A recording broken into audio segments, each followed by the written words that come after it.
morning and welcome to the September 5th morning session of the Johnston County Board of Commissioners. I'd like to welcome everyone who is here. We have a full room today, and I know we have several who are watching on our live stream on YouTube, so welcome to you as well.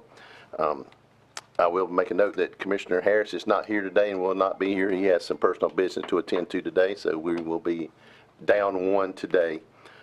And as kind of become a tradition, I wanted to remind everyone that 2 Marches ago, and again this March, the board set priorities for this board and for the county. They were educational funding, infrastructure, financial stewardship, land use, public safety, and county employees. And as we move through the agenda, I think you will see most of these touched on, if not in one item, in multiple items. So just wanted to bring that to everyone's attention to know that this board is focused on those 6 priorities. And with that, as is customary, we will open with the prayer and the pledge. I've asked Commissioner Stevens to open us up in prayer, and we have VFW Post 5886 from Smithfield to lead us in the pledge. So if you would, please stand.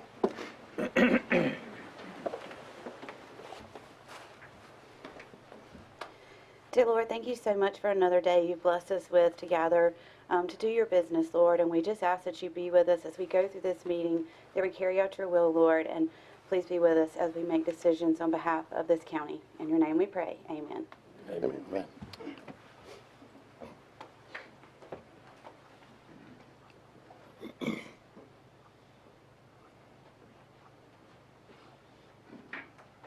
We just want to remind everyone, September 11th, it's a day of service. Serve someone besides yourself. Stand by. Detail. Militant. Present. I pledge allegiance to the flag of the United States of America and to the republic for which it stands, one nation under God, indivisible, with liberty and justice for all.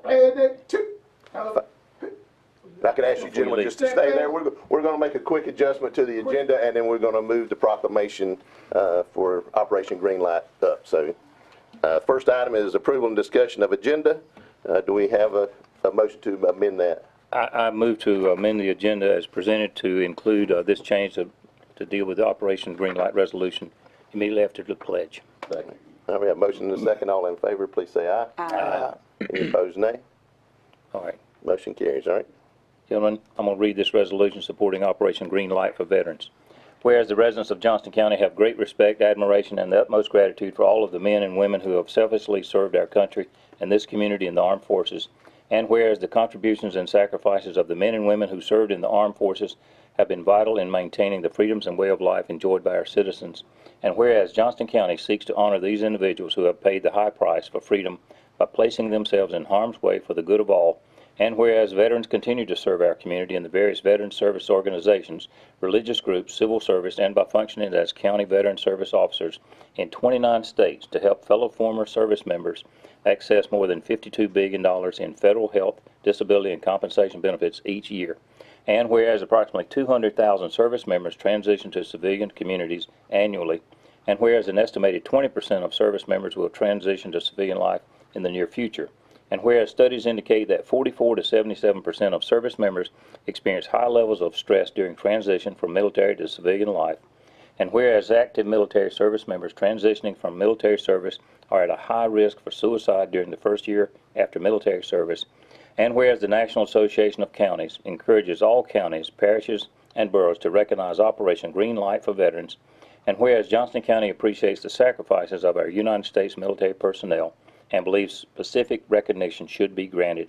Now therefore be it resolved with designation as a green light for Veterans County, the Johnston County Board of Commissioners hereby declares from October through Veterans Day, November the 11th, 2023, a time to salute and honor the service and sacrifice of our men and women in uniform transitioning from active service. And be it resolved, further resolved, that in observance of the Operation Greenlight, Johnston County encourages its citizens in patriotic tradition to recognize the importance of honoring all those who made immeasurable sacrifices to preserve freedom by displaying a green light in a window of their place of business or residence, and further encourages all municipalities within Johnston County to display green lighting wherever possible at public buildings. Mr. Chairman, I move we adopt this the 5th day of September 2023. Second. All right, we have a motion and a second. Any other discussion, comments? All those in favor, please say aye. Aye. Any opposed, nay. Motion carries. Detail, other 10. Hey, let's go. Thank you, gentlemen. Domino. Thank you. Oh, bull, here's a carrot. All right. Next up on the agenda, we have the consent agenda approval. We have seven items on the agenda, consent agenda. They are approval of our minutes from August 7th, both the 10 a.m. and the 6 a.m. meeting. We have some additions to the DOT system. We have a proclamation for 2023 fall litter sweep from September 6th through the 30th. We have a animal cruelty officer reappointment request. We have a sole source procurement for HAP, or for their housing management and accounting software. We have some budget revisions for the health department, the jail, and the sheriff's department. And we have appointments to the Bentonville Community Building Board of Trustees and the Livestock Arena Management. And we also have the tax releases and refunds from July 16th through August the 15th. Any item on that need to be withdrawn for further discussion? Mr. Chairman, I move that they be approved as stated, but I have a question during comment. Okay. We'll hold that for board comment, you mean? No. Or now? Yeah. Okay, During our discussion. okay. I don't know what I'm seconding, but I will. Second approval of the consent agenda. Yeah, there we go. All right. We have a motion and a second. Any other discussion? I have a question for Chad. On that HAP software, single source, is there, we had no responses to our request for, is nobody have that software anymore, or what was the situation? I was just curious. It's a specialized software, and there's a lot of requirements from HUD to make it compliant, and Yardi was the only vendor that we could find that could provide the software. Well, we've had good experience with Yardi, haven't we? Yes, sir. Good. That's all, Mr. Chairman. All right. Any other discussion? All right. Do we need to include the waiver of length of service policy? I think that was in the consent, so I think it's already, Okay. already in there, so. All those in favor of approving the consent agenda, please say aye. Aye. Any opposed, nay. Consent agenda is approved. Now, next up is public comments, and I will take a look. Anybody here for public comments before I commence the reading all this? All right. Seeing no one move, and do we have any emails? Okay. Then we will move on to the next item, which is a resolution for Firefighters Week in Johnston County. And I have asked, we have some, there we go, it's coming for, I wonder where you were coming from, so step on up. Good morning. Thank you for the opportunity to address the board this morning as I request your consideration on the proposed resolution. As you are aware, the anniversary of the attacks on American soil occurring on September 11, 2000 is approaching next week.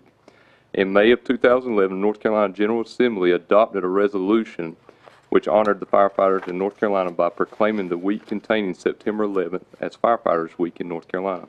This year marks the 22nd anniversary of that incredibly tragic day. To honor those individuals that have and currently serve as firefighters in Johnston County, Emergency Services would request the Board of Commissioners to consider proclaiming September 10th through 16th, 2023 as Firefighters Week in Johnston County. A draft resolution is attached for your consideration. Thank you for your time, consideration, and continued support of all emergency service and public safety personnel that serve Johnston County and its citizens. All right, thank you, and I've asked Commissioner Tony Braswell to read that resolution for us.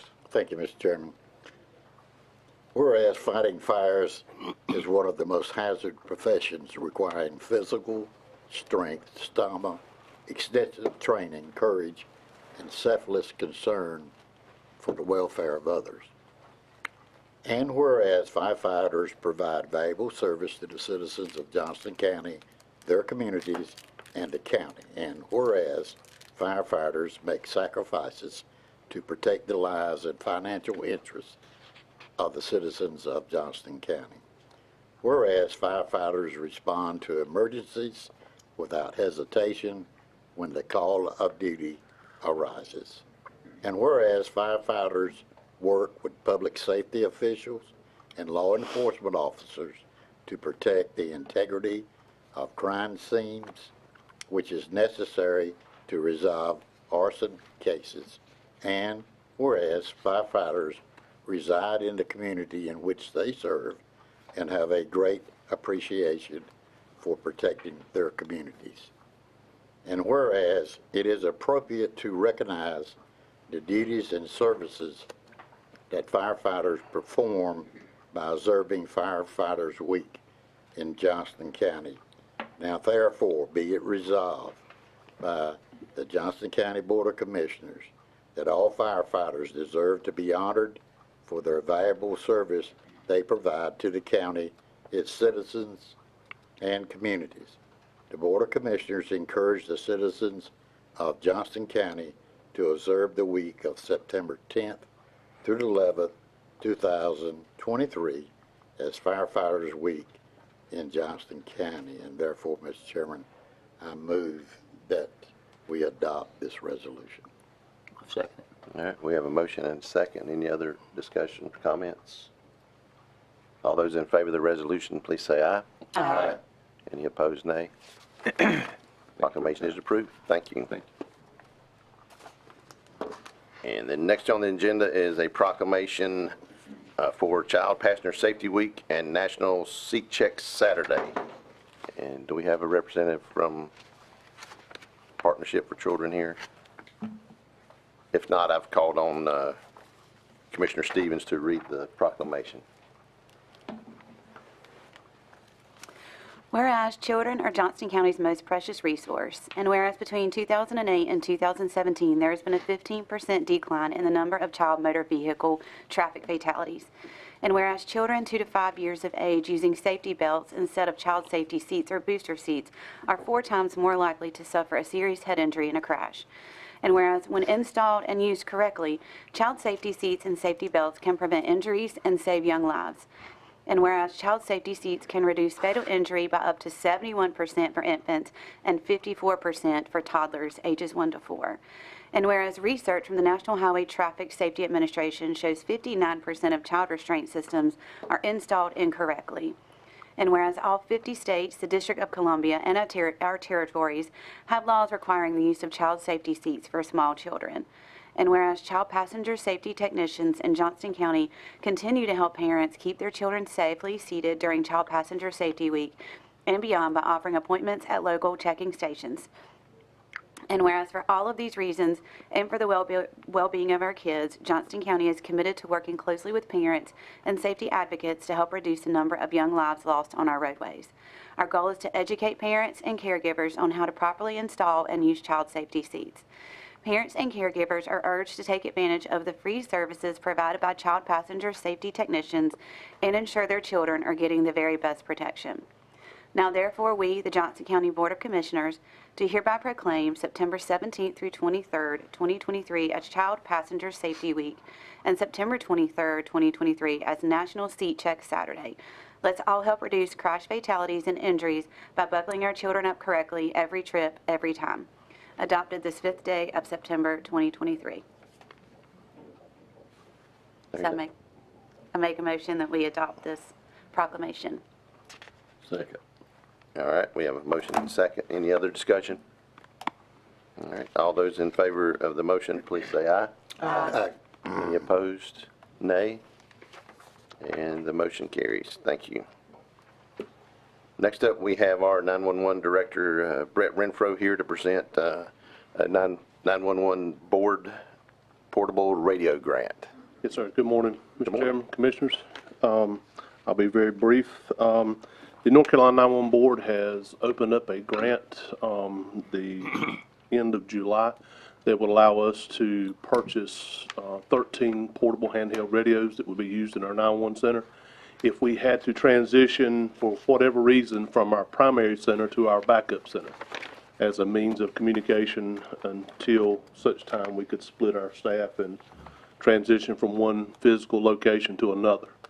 This is a 100% grant. There are no funds required from the county. We can meet the requirements set forth by the grant. We maintain control of the radios for a period of 3 years. We do not loan the radios out. They have to be housed inside the center at all times. And the only change is in my budget preparation prior, there was no, we were not aware of the grant possibility for this year, so these funds were unbudgeted. But it is a 100% grant from the 911 board. The county would have to pay for the radios up front and immediately turn around and reimburse, seek reimbursement from the 911 board. I'm asking for the commissioner's permission to move forward with a grant application. All right, any questions for Mr. Renfro? What's the likelihood of getting the grant? Basically, it's the easiest grant that I have ever come across, Commissioner Godwin. So it's pretty high. It is a matter of applying and meeting the requirements, which, as I stated, we can meet all the requirements. And it's basically a given that, you know, as long as the funding and that we feel like our PSAP manager's meeting of last week, everything is good, we should be able to 100% get the grant with no issues. All right, any other questions? Mr. Chairman, I move to approve the request to apply for the grant in the amount of $61,477 to be paid up front and reimbursed by the 911 board. Second. All right, we have a motion and a second. Any other discussion? If not, all in favor, please say aye. Aye. Any opposed, nay? Motion carries. Thank you very much. All right, next up, we have a public hearing on proposed wastewater allocation policy. I'll ask Ms. Chandra Farmer, our Utilities Director, to come forward, provide a statement, and I will also now open the public hearing. Good morning. You may recall earlier this year we had drafted a version of this policy for the board to review. After the board reviewed the policy, we held a stakeholders meeting in May. After comments from the stakeholders meeting, we made some revisions to the proposed policy and circulated those to the stakeholders who were present and added those on our website. Last month, I presented to the board some of those proposed revisions that had come out of that stakeholders meeting.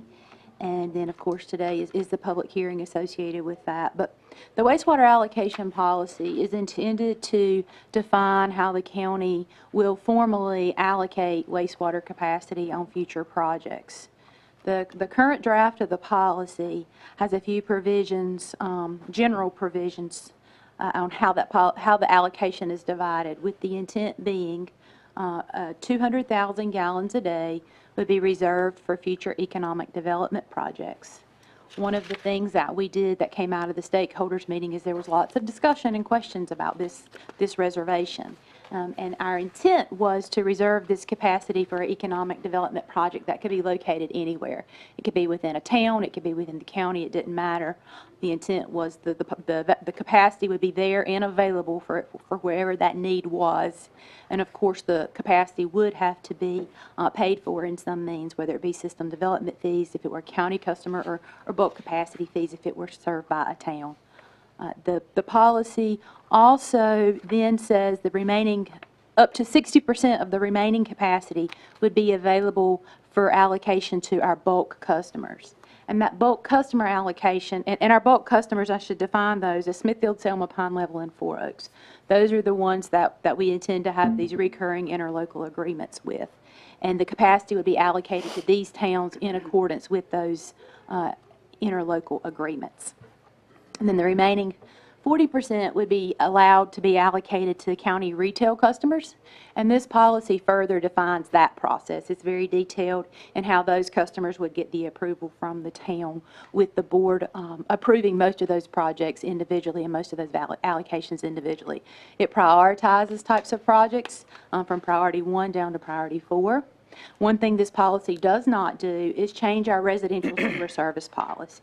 So any service for residential projects in the future would still be in accordance with the existing residential sewer service policy or whatever policies in place at the time those projects are approved. And you may recall that does limit residential development served by public sewer by the county to our residential sewer service areas or the municipal transition districts or interchange highway, IHID, OD, what is it? Interchange highway overlay districts, sorry about that. So those are the three areas that residential sewer service for retail county provisions is limited to. And I presented some more details last month, so I think everyone's familiar with kind of where we are, but I'll be happy to answer any questions if anyone has those, and I know the intent is to allow for others to provide public comment. Okay. Thank you. Any others in the audience wishing to come forward and speak to this matter, please come forward and state your name and address for the record, please.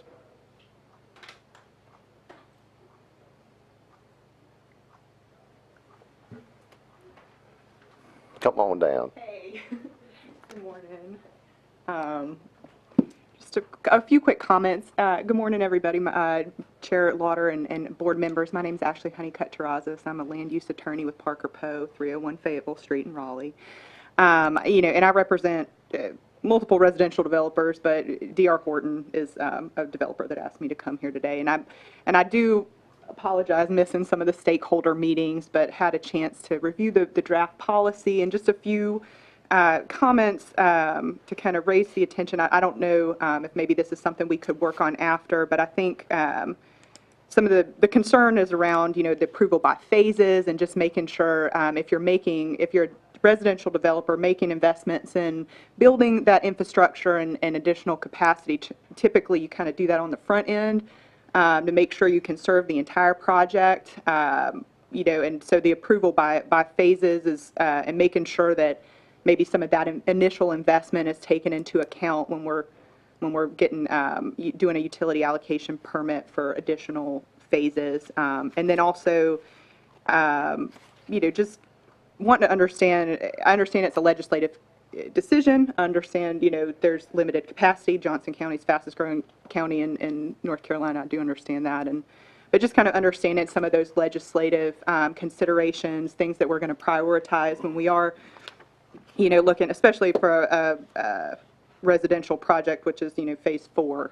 Just kind of understanding so we know on the front end what it is you're going to be looking for and can have some expectations of what might be approved for utility allocation. And those are my comments, and thank you so much. All right. Yes. Thank you. Anyone else wishing to speak?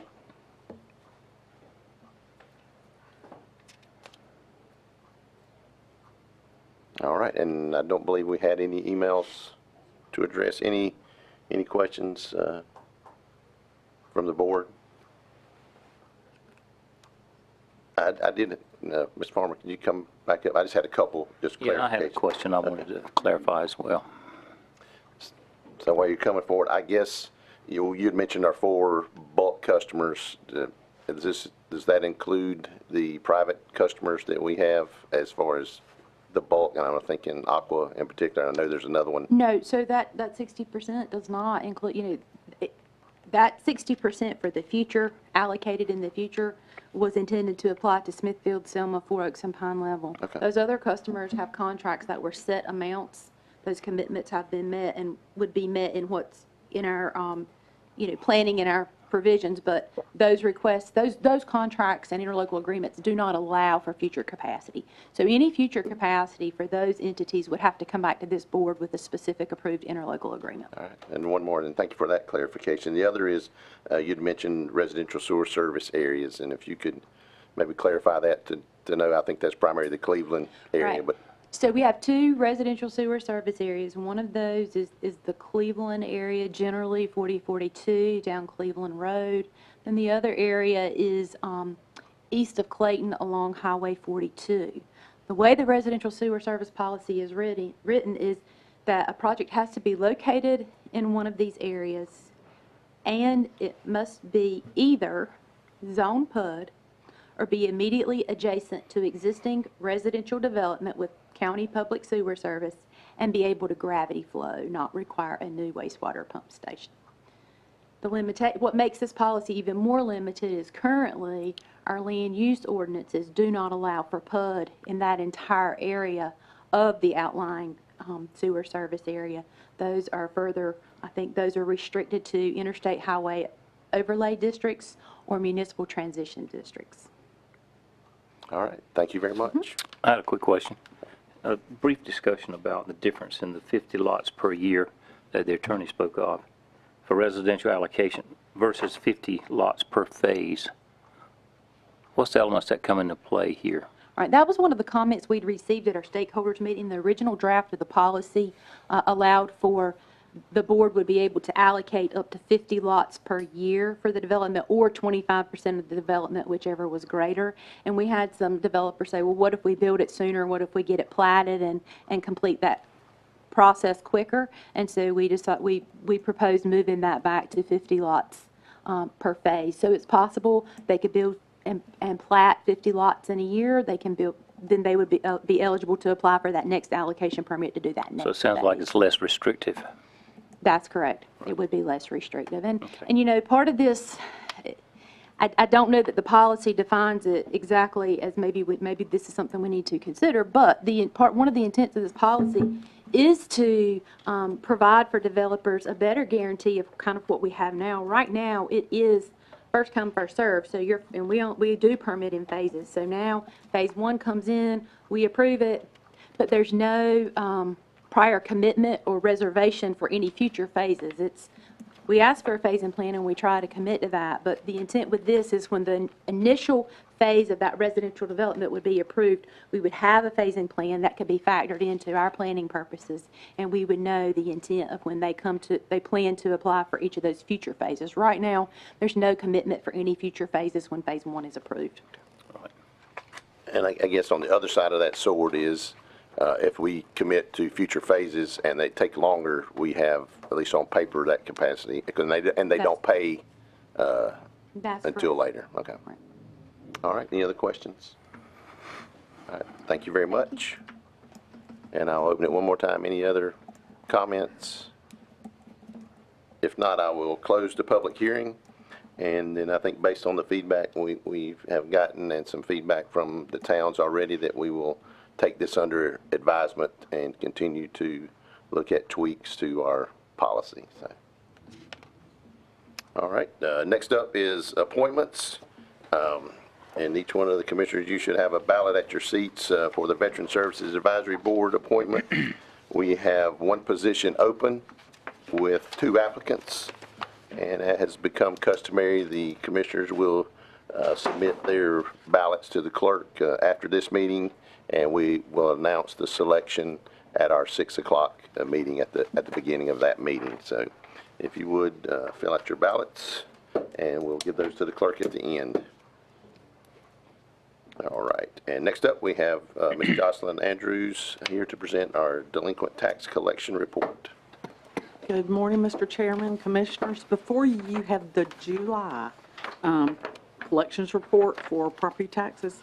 As you see, the beginning levy, this is the first one of the year. So to help maybe those that are listening and as a refresher for you to see how our year goes, we send out bills beginning with the first levy of the year, and the year starts July 1st. So our bills went out the last day of July.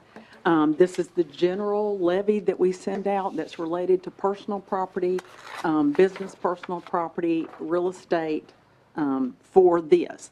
This is not our total levy for the year because we have not yet received our information from the Department of Revenue as it relates to public service. So that will be probably billed out sometime this month, which will show up 2 months from now before this board. But that information, or that next levy, will come then, and that's related to everything related to airline, railway, power, pipeline, motor freight, all that kind of thing. Much more than the few that I've just listed will be associated with that next information that will come out from the Department of Revenue, because they are the ones that determine what the values are. They notify us, and then we bill from there. I'll be happy to take any questions as it relates to this. All right. I have a comment. Yes, sir. Yes, Week before last, some of us were at an annual conference of Commissioners Association. And one of the classes I attended was put on by the Department of Revenue about sales tax and real estate tax. And I was a proud peacock in there when they talked about collection rate, and I thought, yes, we're number one. Thank you for what you do. I'll be glad to pass it on. Thank you, sir. Johnson, Go Yes, ahead. sir. I'm sorry. first off, thank you you always do a great job of keeping us advised, and your staff does a great job, but just want to make sure you know that. Thank you, sir. And I always like to be sure I catch the ball you're throwing. Yes, sir. So, so that's why I asked this question. Right. So if I'm looking at this, the levy in '23, and I use round numbers here, what I call entrepreneurial numbers rather than tax numbers or accountant numbers. Our levy in this county has gone up between 900,000 and $1 million From the same time last year. from the correct. same time last Yes, year. sir. And that is with y'all reducing the tax rate. Right. Yes, sir. So I think that's important. And then also I believe the motor vehicles has gone up about 36,000. That is correct, from the same period last year. Right, Yes, sir. thank you. Yes, sir. Yes, sir. And that just shows, to reiterate what you and I were just talking about, this board did reduce the tax rate by 4 cents per hundred of valuation, and the levy was still starting out higher for the year than it did at the same period last year. That shows the growth of this county. And I mean, as the last public hearing, as it relates to utilities and some of this other, it's a lot to keep up with in this county. And y'all are, that is your job with all this, but yeah, this right here just shows the growth is continuing. Well, I think that's a good point, and I'm glad you mentioned the 4 cent tax cut. And I think we owe a gratitude to our staff, our manager and his staff for helping us come up with a budget. And I think this board approving that to show that we care about the taxpayer and we care about what they have to pay and are trying to be good stewards of their money. And I just think that's an important thing. I agree, and I'll tell you, y'all aren't on, well, you may be getting your own phone calls, but in our office, when the bills went out, we got a lot of phone calls going, hang on, am I seeing this right? And it's like, yes, the commissioners did reduce the tax rate, and this is what your bill is. Your value hasn't changed depending on what the situation was, but, and that is the bill. But we did have a number of people that would call and question that because they thought we had gotten the bill wrong. Commissioner Smith, you led the way on that effort to drop it 4 cents, and it looks like the growth has covered us fine. So we're good shape. All right. You did ask my question, Commissioner Smith. I think you're reading my notes. But my only comment was, and we go back, and I was going to talk about a 4 cent tax reduction. Yes, sir. It looks like that we were pretty well on the money in figuring out what we needed to do to reduce the tax. And I think this is a good goalpost for us to look at every year. Thank you. You're welcome. Thank you. All right. Thank you very much. All right, thank you. All right, that brings us to manager reports and comments. No report, sir. All right. I'll start over here, Commissioner Dickey Braswell. As always, we're continuously working on trying to get this regionalization. I'm eager to see some more meetings, get our partners' feedback so we know what we need, how we need to proceed. All right. Commissioner Gowen. I'll just make a comment. Week before last at the Commissioners Association meeting, we rubbed elbows with commissioners from all across the state. And I must say, I appreciate this board for how we've retained, in my opinion, a lot of the family values I grew up with, more so than a lot of counties in this state. So I thank you, all of you, for what you do and how you approach things. No comment. Good. I'm really glad today that our manager showed up for work and our chairman showed up for work. I thought y'all might be mourning somewhere and not be able to show up for work based on what happened in Durham, no North idea what you're Carolina talking last about. night. It's so embarrassing. Go Blue Devils. I will say my grandson did flip-flop at the end of the game. I was very disappointed in that. So, Everybody loves a winner. yeah, that's right. That's right. That's right. All right. And I'll just add that we had 4 of the board members attend who were able to attend the North Carolina Association of County Commissioners meeting. And as always, a lot of interesting topics. I know we had talked, there was some opioids, one farmland preservation, and then fire services were 3 that stuck out to me and very applicable to what's going on here in Johnston County. Always good to talk with our fellow commissioners from around the state to see what's going on and for them to recognize what's happening in Johnston County, and maybe a little bit of jealousy on some parts, but a lot of good things happening here that is recognized, and I'll say thanks to a lot of staff for that and the things that y'all do to make us look good. So thank you for that. And I think that's the only thing I had to add at this time. And we do have a need to go into closed session. All right, I move the board go into closed session for the purpose of consulting with an attorney employed by the board in order to preserve the attorney-client privileges pursuant to NCGS 143-318-11A3 and to discuss matters relating to the location or expansion of industries or other businesses in the area pursuant to NCGS 143-318-11A4. Second. All right, we have a motion and a second. All in favor of that motion, please say aye. Aye. Any opposed? We will go into closed session after we have a minute to clear the room. Thank you. And I do not anticipate any action taking place after we come back into open session.